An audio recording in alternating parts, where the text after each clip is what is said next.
एक काणा कर्ण तपस्वी था, उसने 22 लाख वर्ष तक तप किया। फिर उसके लिए विमान आया लेने के लिए। अब चलो तुम याद किए हो धर्मराज दरबार में, चलो। उसको इतना विमान हो गया था कि मेरे जैसा जाजुल तप किसी ने नहीं किया होगा। रास्ते में एक पत्थर पर शिला थी, एक पत्थर का बहुत बड़ी पत्थर था और उसके चारों तरफ उन पार्षदों ने कहा, जो उसको लेने आए थे वो दूतों ने कहा कि तपस्वी जी आप इस परशिला के चारों तरफ एक परिक्रमा देकर आओ, ये नियम है। अब वो काणा कर्ण तपस्वी उस परशिला के चारों तरफ चलने लगा। उसने देखा वैसे ऐसे 18 करोड़ काणे कर्ण अपना नाम लिख लिख गए हुए थे, मैंने इतने हजारों वर्ष तप किया, मैंने इतने लाखों वर्ष तप किया। तब उस काणे कर्ण ने के मन में ये आई कर तेरे से एक जाजुल तपस्वी है, तेरा तप तो कुछ भी नहीं। एक उसका भी मान तोड़ा। फिर धर्मराज के दरबार में जब गया, धर्मराज ने कहा, न्यायाधीश ने कहा कि भाई तपस्वी जी कि तूने इतने वर्ष तक तप किया। कहा जी तप किया।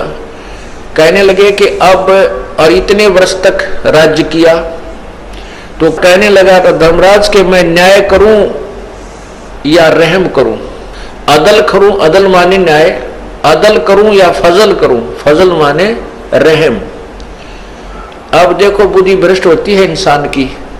अब क्या मन में आता है उस तपस्वी के कि ये रहम क्यों कराऊं इससे, मैंने ही तप किया और मैंने ही राज्य प्राप्त किया, अब ये इसमें रहम की क्या आवश्यकता पड़ेगी।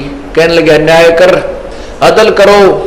वो कहता है कि मैंने 22 लाख वर्ष तप किया, इतने वर्ष राज्य किया, तो इसमें रहम की क्या आवश्यकता है, आप न्याय करो। तब धर्मराज ने कहा कि जिस टुकड़ी पत्थर की टुकड़ी के ऊपर बैठकर, जिस पत्थर की शिला पर बैठकर तूने तप किया था वो किसकी थी, तेरी थी या मेरी थी, बता। अब वो ये कहे कि मेरी थी, तो धर्मराज कहता कि लाया क्यों नहीं, फिर उसने अपनी साथ में तेरी थी। तो तब उसने कहा वो तो महाराज आपकी थी। तो भाई मेरी उस टुकड़ी का अब तू किराया दे मुझे। उस टुकड़ी को 22 लाख वर्ष तक अपने सिर पर रख, तब न्याय होगा।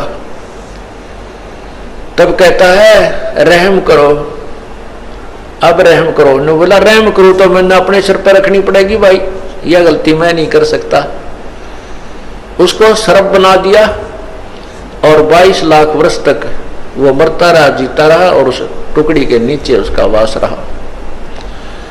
तो पुण्यात्मा, ये तत्व ज्ञान हमें प्राप्त नहीं हुआ था। हम इन ऋषि महर्षियों को और तपस्वियों को, सिद्धों को, छोटे मोटे चमत्कार दिखाने वालों को एक परम संत मान बैठे थे। डंब करे डूंगर चढ़े अंदर झीनी झोल, जग जाने बंदगी करे ये बोवे सूल बबूले। डंब माने पाखंड करते हैं, दंभ करते हैं। कैसे करते हैं, ऊंचे स्थान पर बैठ जाते हैं, ऊंचे से टीले पर जाकर बहुत दूर से सबको दिखाई दे तपस्वी बैठा है, दुनिया जावे मत्था टेके और वाह वाह का पात्र बने। भोली जनता तो ये समझती है कि बड़ा तपस्वी है, बड़ा साधक है, बंदगी कर रहा है, भक्ति कर रहा है। और तत्व ज्ञान से परिचित संत कहता है ये तो अपने आने वाले जीवन में, भविष्य में बबूल के बो रहा है, उन कांटों को बो रहा है जो इसी ने उनके ऊपर चलना पड़ेगा। डंब करे डूंगर चढ़े ये अंदर झीनी झूले, जग जाने बंदगी करे ये बोवे सूल बबूल।